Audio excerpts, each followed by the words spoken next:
आप सभी का खैर मकदम है रियासत टीवी पर। आइए देखते हैं रियासत टीवी का खास खबरनामा। बढ़ते हैं आज की अहम खबरों की जानिब।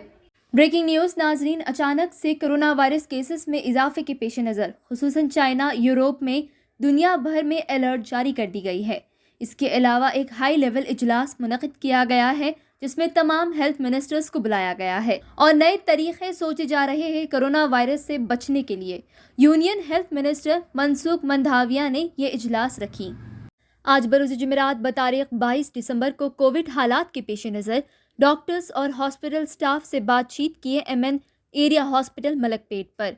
ऑल इंडिया मजलिस इत्तेहादुल मुस्लिमीन के सदर बैरिस्टर असदुद्दीन ओवैसी की हिदायत पर MLA मलकपेट अहमद बिन अब्दुल्ला बलाला और Syed Aleem senior active worker AIMIM, Syed Minhaj Uddin Akbar Bagh corporator तमाम ने मिलकर MN एरिया हॉस्पिटल मलकपेट का जायजा व मुआयना किए, मौजूदा डॉक्टर्स और हॉस्पिटल स्टाफ से बातचीत किए। इसके अलावा बेड्स, ऑक्सीजन प्लांट और दीगर सहूलतों के ताल्लुक से मालूमात हासिल किए। तेलंगाना को खेती बाड़ी करने से रोका जा रहा है। बीजेपी सरकार तेलंगाना के किसानों को सपोर्ट करने तैयार नहीं।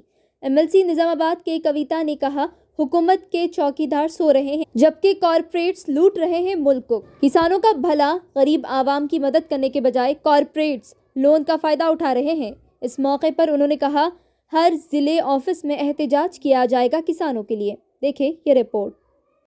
निजामाबाद में TRS लीडर निजामाबाद MLC के कविता के हाथों कल्याणा, लक्ष्मी और शादी मुबारक के चेक्स तकसीम अमल में आई। इस मौके पर MLA श्री गणेश गुप्ता भी मौजूद थे। तमाम शुरका MLC के कविता का शुक्रिया अदा किए। कई कल्याणा, लक्ष्मी और शादी मुबारक से इस्तिफादा हासिल करने वाले अफराद नेक तमन्नाओं का इजहार किए। इस मौके पर MLC के कविता मीडिया से मुखातिब भी हुए। प्राइम मिनिस्टर नरेंद्र मोदी ने गलत फहमी के खिलाफ खबरदार किया, सख्त चौकसी बरकरार रखने का मशवरा दिया। कोविड-19 जायजा मीटिंग के बाद प्राइम मिनिस्टर ऑफिस का बयान। PM मोदी ने रियासतों को मशवरा दिया कि वो oxygen cylinders, PSA plants, ventilators और इंसानी वसाइल समेत हॉस्पिटल के इंफ्रास्ट्रक्चर की तैयारी को यकीनी बनाने के लिए मखसूस सहूलियात का ऑडिट करें। PM मोदी ने इस बात को यकीनी बनाने की ज़रूरत पर जोर दिया कि तमाम सतहों पर कोविड के बुनियादी ढांचे को साजो सामान, अमल और इंसानी वसाइल के लिहाज से आला सतह की तैयारियों पर बरकरार रखा जाए। ब्रीफिंग दी गई कि हिंदुस्तान में ऐसे मामलात में मुसलसल कमी देखी जा रही है। 22 दिसंबर 2022 को ख़त्म होने वाले हफ्ते में यौमिया केसेस 153 तक गिर रहे हैं और हफ्तेवारी 14% रह गई है। तमाम गुज़िश्ता 6 हफ्तों से आलमी सतह पर 5 से 9 लाख यौमिया केसेस रिपोर्ट हुए हैं। नरेंद्र मोदी कोविड-19 पर एक आला सतह मीटिंग में प्रिकॉशंस डोज दिए, जैसे अवामी मुकामात पर मास्क पहनना, जांच को तेज करना और जीनोमिक सीक्वेंस पर जोर दिए हैं। इस मौके पर उन्होंने कहा, एहतियाती खुराक की हौसला अफजाई की जाए, खास तौर पर कमज़ोर और ज़ईफ़ लोगों के लिए, क्योंकि वो लोगों को ज़्यादा खतरा हो सकता है। इटला राजेंद्र क्रिकेट टूर्नामेंट का आगाज़ किए सागरा युवा जना समाखिया के नाम से। उन्होंने मुखातिब करते हुए कहे, खिलाड़ियों की हिम्मत हमेशा ऊंची होनी चाहिए, चाहे वो हारने वाले हो या जीतने वाले। खेल से आवाम को बहुत कुछ सीखने मिलता है, लेकिन तेलंगाना हुकूमत स्पोर्ट्स में पीछे है और आवाम को स्पोर्ट्स के लिए सहूलतें फराहम नहीं कर रही है। इटला राजेंद्र ने लगाया इल्ज़ाम, जिसके बाद BJP leader Etela Rajender cricket tournament सागरा युवा जना समाखिया का आगाज़ किए, जिसमें नौजवान खिलाड़ियां हिस्सा लिए। एक गरीब को सताया जा रहा है, उन्हें राशन कार्ड नहीं दिया जा रहा है। मलकपेट फंक्शन हॉल के सामने रहने वाले एक शख्स ने कुछ दिन पहले न्यू राशन कार्ड के लिए अप्लाई किए थे, लेकिन उन पर ऑफिशियल्स गवर्नमेंट जॉब होने का इल्ज़ाम लगा रहे हैं। वो शख्स जवाब में कहे कि वो लेबर का काम करते हैं, उन्हें राशन कार्ड की सख्त ज़रूरत है। इस शख्स ने राशन कार्ड अप्लाई रिजेक्ट करने पर ऑफिशियल्स पर सताने का इल्ज़ाम आयद किए। पार्लियामेंट में हुए खास इजलास की update. India home minister Amit Shah ने इंडिया भर में ड्रग पॉलिसी का मुद्दा उठाए और कहे, ड्रग पॉलिसी के तहत ड्रग को लेकर हो रही ज़बरदस्ती या जुराइम पर सख्त कार्रवाई की जाएगी। इस पॉलिसी के तहत executive affairs minister doctor S Jaishankar बुध को राज्यसभा में एंटी मैरीटाइम बहरी कज़ाकी बिल को पेश करने वाले हैं। इस बिल में ऐसे जुराइम के लिए सज़ा की दफ़ात बनाकर समंदरों पर समंदरी कज़ाकी के जाबर के लिए खुसूसी इंतजाम करने की कोशिश की गई है। फाइनेंस मिनिस्टर निर्मला सीतारामन तकरीबन 2 बजे बिल पर बहस का जवाब देंगी। हैदराबाद असेंबली कॉन्स्टिट्यूंसी में कांग्रेस पार्टी अपना ऑफिस बनाने वाली है। समीर वलीउल्लाह को हाल ही में Hyderabad DCC district Congress committee president के तौर पर चुना गया है। उन्होंने इत्तला की है कि तेलंगाना रियासत में 5 असेंबली कॉन्स्टिट्यूंसीज कायम की जाएगी, जैसे चार मीनार, याकुतपुरा, चंद्रायनगुट्टा, बहादुरपुरा, मलकपेट पर। सैदाबाद पुलिस ने 2 मुजरिमों को गिरफ्तार किए जो 7 मोबाइल फ़ोन्स चोरी करने के केस में मुलव्विस थे। उनके कब्जे से कुल 6 मोबाइल जब्त किए गए, जिसकी कुल मालियाती कीमत 3,50,000 रुपये बताई जा रही है। मुजरिमों की पहचान अमोरी वासु 19 साल और नेथाली साई कुमार 19 साल से की गई। सैदाबाद पुलिस इन्हें गिरफ्तार करते हुए अदालत की तहवील में भेज दिए। ओल्ड मलकपेट डिवीज़न में नए तामीराती काम का इफ्तिताह किया गया। इत्तला के मुताबिक ऑल इंडिया मजलिस इत्तेहादुल मुस्लिमीन के सदर बैरिस्टर असदुद्दीन ओवैसी की हिदायत पर अहमद बिन अब्दुल्ला बलाला एमएलए मलकपेट, सैयद अलीम साहब senior active worker AIMIM, Saifuddin Shafi को कॉरपोरेटर ओल्ड मलकपेट, तमाम ने मिलकर ओल्ड मलकपेट के इलाके नए तामीराती काम का इफ्तिताह किए। देखिए ये रिपोर्ट।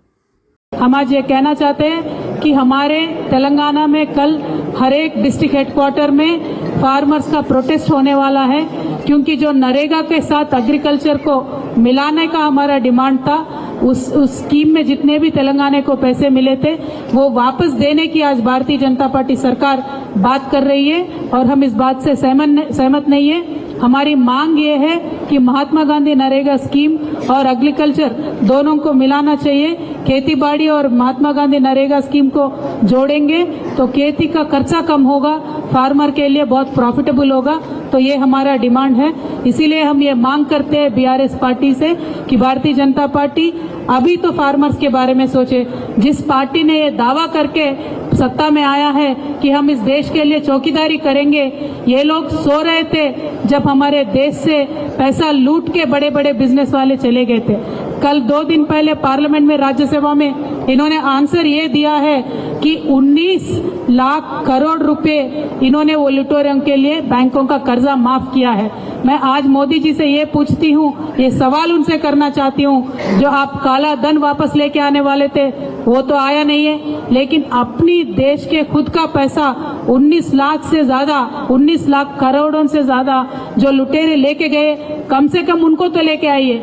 क्योंकि बैंकों में आपने जो कर्जा माफ किया है ये किसका पैसा है?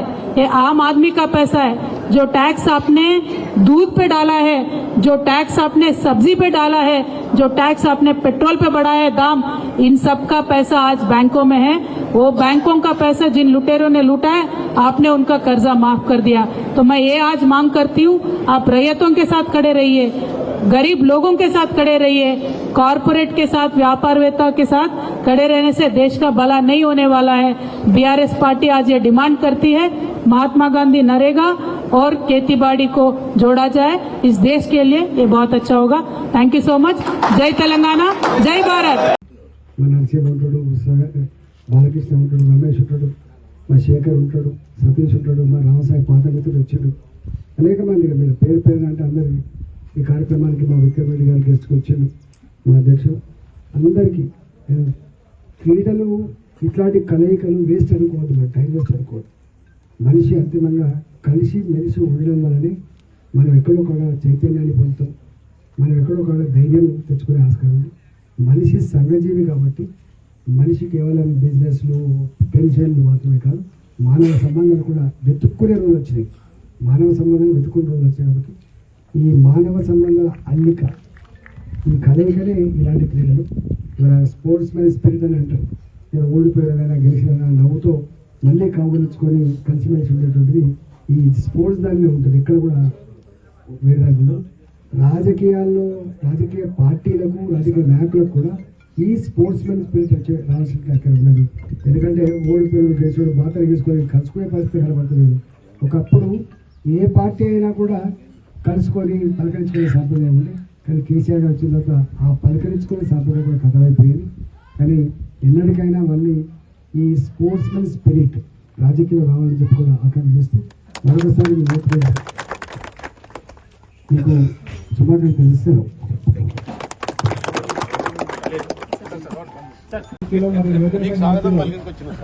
ముఖ్యంగా వాళ్ళని వారి వేదికను అలంకరించాలనుకుంటున్నాను.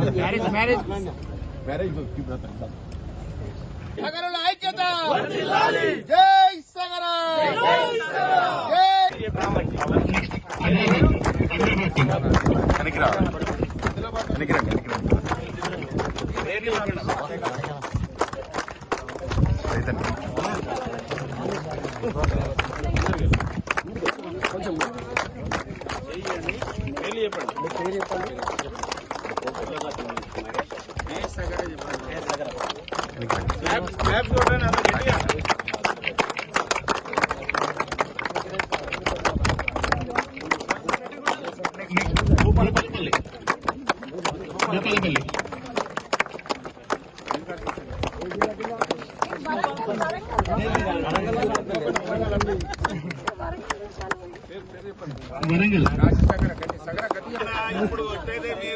జరగాలి వెనక దెబ్బ ఆక్తా నాకు తెలియదు దెబ్బ ఆక్తా నాకు తెలియదు.